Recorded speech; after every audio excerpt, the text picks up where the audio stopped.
The bylaw to decide whether or not to proceed with an amendment to increase the amount of retail space permitted in the Smithers Light Industrial Zone was defeated at last week's council meeting. The current zoning allows for 10% of retail sales, while the proposed change would have allowed 25%, so long as it was related to the principal use of the building. Despite a lot of conversation and debate, council couldn't consent to the change. It was a shame that we could not come to some kind of a consensus. I don't believe that the door is closed. It may come back at a later date with more discussion and, a clearer vision of where we want to go with it.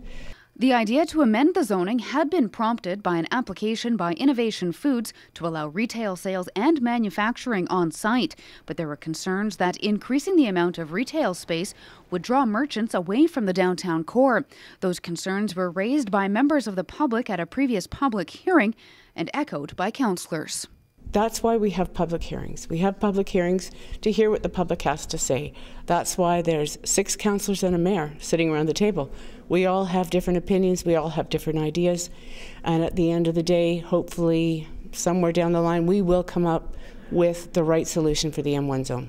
While the specific amendment was defeated, Grove says there is the possibility for spot zoning requests to be made. In any business wanting to have retail as well as manufacturing, they will have that opportunity to come to the town, make the application, and then council will look at it on an individual basis.